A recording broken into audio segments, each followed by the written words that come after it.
तो होना क्या जा रहा है? ये तर्ज हरारत सियासी है, बढ़ता जा रहा है, बढ़ता जा रहा है, तो ये एंड कहाँ पे होगा? देखिए जी, मैं ये समझता हूँ कि इस वक्त जो हालात जिस तरीके से चल रहे हैं, ये बेसिकली जो पीटीआई गवर्नमेंट ने एक अकाउंटेबिलिटी का प्रोसेस शुरू किया है, ये ज़रा सा कुछ ज़्यादा गरमाइश अपोजिशन लीडर्स को लगने लगी है। एंड इन पर्टिकुलर पीएमएलएन और पीएमएलएन में जो शरीफ फैमिली है, उन पे ये काफ़ी गरमाइश उनको लग रही है। और स्पेशली जब से ये मनी लॉन्ड्रिंग के केसेस सामने आए हैं, जो मैं ये समझता हूँ कि आर वेरी वेरी सीरियस, और इसके अंदर इनकी कन्विक्शन हो जानी है, तो मैं ये समझता हूँ कि इन्होंने ये एक गैंगअप हुए हैं ये सब, क्योंकि उधर पीपल्स पार्टी की लीडरशिप पे भी केसेस चल रहे हैं, इधर नून लीग के जो दूसरे सीनियर मेंबर्स हैं उन पे चल रहे हैं। कभी कभार हम मौलाना फजलुर रहमान साहब के बारे में भी सुनते हैं कि भाई नायब ने लेटर लिखा या नहीं लिखा, बहरहाल वो भी लिस्ट पे है। तो मैं ये समझता हूँ कि ये सब इस तरीके से अब गैंगअप हुए हैं कि they are trying to dislodge PTI in some shape और दी अदर, के भाई किसी तरीके से ये सिलसिला यहाँ पे ख़त्म हो। जो आपका आर्गूमेंट है, ये पाकिस्तान तहरीक इंसाफ वाली गवर्नमेंट भी यही कहती है कि ये एनआरओ मांग रहे हैं, चीज़ें कर रहे हैं अकाउंटेबिलिटी पे, लेकिन जो गुजरांवाला के जलसे पे जो आम आदमी निकला था, जो वोटर निकला था, पीएमएलएन का वोटर है, लेकिन वो भी उसको भी तकलीफ हो रही है ना, निकला है। कराची में भी लोग निकले हैं, चाहे जैसे भी आए, आम आदमी डिससेटिस्फाइड है। जो महंगाई वाला जो चीज़ है वो इम्पैक्ट कर रही है उनको, तो वो लोग क्यों निकलें? इसी तरह मौलाना फजलुर रहमान का जो केस था वो ख़त्म हो गया, तो क्या ये हो रहा क्या है ये कि there is something beyond this के जब वो कर रहे हैं? और अगर करना भी था अपोजिशन ने तो गवर्नमेंट को हिट करती, उन्होंने इस्टेब्लिशमेंट को, बाकी और जिस तरह के बयानात आ रहे हैं उस तरह की चीज़ें तो नहीं करती।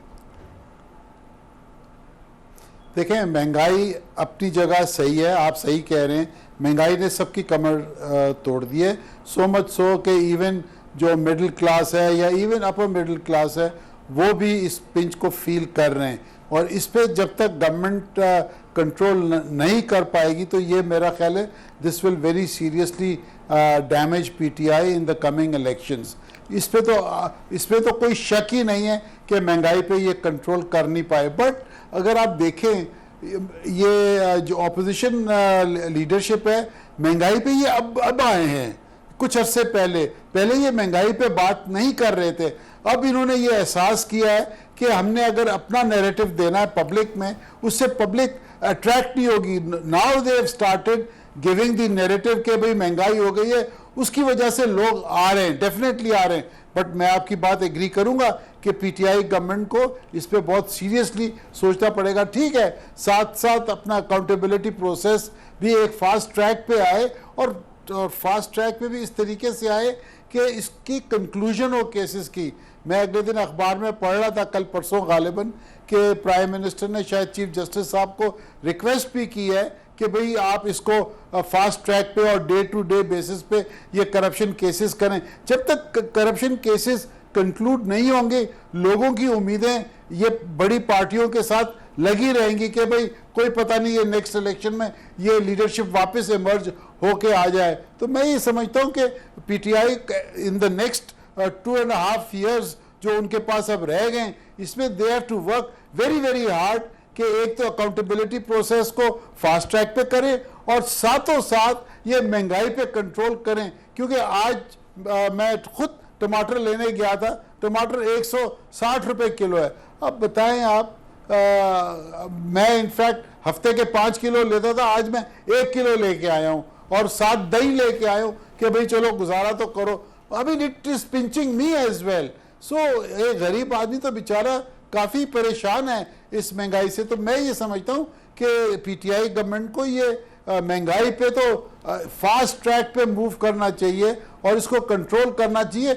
और देखें जी, स्टेट के पावर्स बहुत बड़े होते हैं, बहुत। पहले भी और यही चीज अनवर बेग साहब हुई इसी हैं इसी पे पिछले अरसे में, इसी और पे ही उसको मेरा कंट्रोल किया जाना, इसी पे मेरा नेक्स्ट सवाल है कि जब अपोजिशन की तहरीक थी, रोड्स पे लोगों को लेकर आ रहे थे, तो ये पीटीआई के लिए एक बड़ा सुनहरी मौका था कि वो डिलीवर करती, जो लोगों के मसाइल हैं उनको एड्रेस करती। लेकिन ये अपोजिशन की तहरीक ने गवर्नमेंट का फोकस ज़रा चेंज कर दिया है। अब वो इन रियल इशूज़ के, जो गवर्नेंस के इशूज़ हैं, जो आपने भी निशानदेही की कि ये आप मैनेजमेंट करते हैं ना, तो वो उसके बजाय अब पूरी तवज्जो, तोपों का रुख अपोजिशन का है।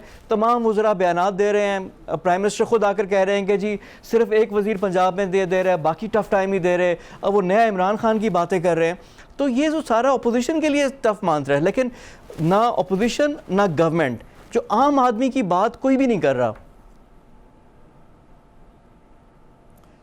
देखिए, मैंने कई दफ़ा पहले भी प्रोग्राम्स में कहा कि अनफॉर्चुनेटली पीटीआई और प्राइम मिनिस्टर इमरान खान के पास जो उनकी टीम है वो कोई एक मैच्योर टीम नहीं है। ये मुझे ऐसे लगता है इन क्रिकेटिंग टर्म्स के अंडर, पहले 19 होती थी, अब तो मुझे ऐसे लग रहा है कि ये अंडर 14 है।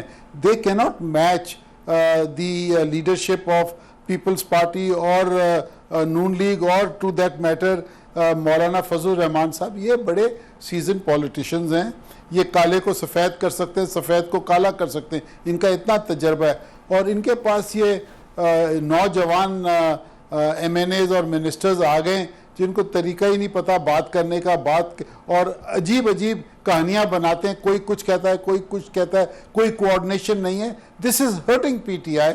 मैं ये समझता हूँ कि प्राइम मिनिस्टर को चाहिए कि भाई एक दो मिनिस्टर्स को अपॉइंट कर दें जो अपोजिशन की बातों का जवाब देते रहे। अगर सब, कोई लाहौर से बोल रहा है, कोई पेशावर से बोल रहा है, कुछ इस्लामाबाद से बोल रहा है, कुछ कराची से बोलते हैं, और सब अपनी अपनी बोलियां बोल रहे हैं, तो मैं ये समझता हूँ ये चीज़ें काफ़ी हर्ट करेंगी प्राइम मिनिस्टर को।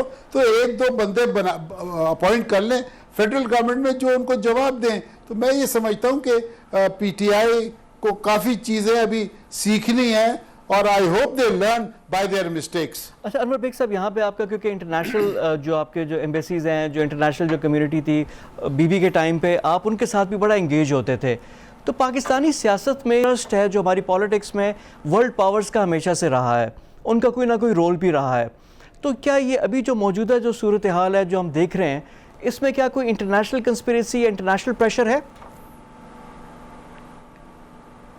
देखें जी, जहाँ तक अमेरिकन का तल्लक है, अमेरिका तो अपने मसले मसाइल में फंसे हुए हैं, और उनका इलेक्शन है नवंबर के अंदर। वो तो मैं नहीं समझता कि अभी कोई इंटरफेरेंस उनकी है। उसके अलावा उनका एम्बेसडर भी यहाँ से जा चुके हैं, और उनकी DCM एक्टिंग एम्बेसडर चार्ज उनके पास है, तो वहाँ पे इतनी एक्टिविटी मुझे नज़र नहीं आती।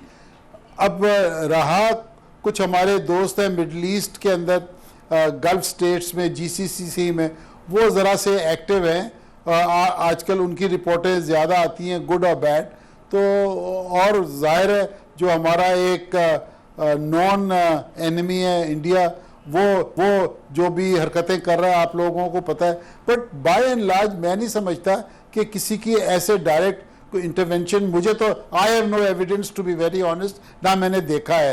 तो मैं ये समझता हूँ कि ये तो हमें हमारी जो पॉलिटिकल लीडरशिप है जो बाहर बैठी है, मिसाल के तौर पे नवाज शरीफ साहब, उनको भी चाहिए कि भाई वो जिस तरीके के बयानात उन्होंने एक गुजरावाला की रैली में दिया है वो मुनासिब नहीं थे। सो मच सो कि मेरे कुछ दोस्त हैं PMLN के अंदर, उनसे बात हुई है, वो भी घबराए हुए हैं, उनके बल्कि केसेस नैब में भी चल रहे हैं, and they are very upset कि भाई ये क्या नैरेटिव लेके बैठे हुए हैं। वो तो वहाँ बैठे हुए मज़े कर रहे हैं, हम तो यहाँ आए, हमें मुसीबत पड़ेगी।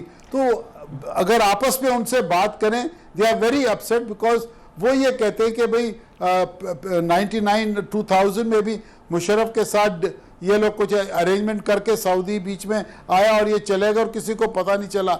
और इस दफ़ा भी यही हुआ आपस में। देखिए, Sharif family, unfortunately I have been part of the PMLN, ये अपनी फैमिली के तक की हैं, और बाकी ये जितने लोग हैं वो चाहते हैं कि ये एक किस्म के डोमेस्टिक सर्वेंट्स हो। तो ऐसे तो पॉलिटिकल पार्टीज नहीं चलती ना। तो इसीलिए मैं ये समझता हूँ कि लोग भी काफ़ी अपसेट हैं, जो PMLN की सीनियर लीडरशिप है, जिनके केसेस चल रहे हैं और जो नैरेटिव नवाज शरीफ साहब कर रहे हैं. I think they have to mend their ways. अच्छा, लेकिन पाकिस्तान पीपल्स पार्टी, उसमें भी आपने तवील अरसा किया, PMLN की साइकी तो आपने बता दी, तो पाकिस्तान पीपल्स पार्टी क्या रेजिग्नेशन की तरफ, सिंध हुकूमत छोड़ने की तरफ कोई एक्सट्रीम कोई स्टेप लेगी, या इस सारी तहरीक से पाकिस्तान पीपल्स पार्टी क्या हासिल करना चाह रही है? देखिए जी, मिस्टर आसिफ अली जरदारी साहब जो हैं, वो सबसे इस वक्त अगर आप पॉलिटिशियंस में आप देखें, मौलाना फजल रहमान और आसिफ अली जरदारी साहब, ये दोनों एक लेवल के हैं and they very smart politicians. और जरदारी साहब कोई मौका ऐसा गवाचेंगे नहीं जहां वो फ़ायदा लेंगे नहीं फ्रॉम दी एस्टेब्लिशमेंट. तो मैं ये समझता हूं कि People's Party will never resign from Sindh. Why should they?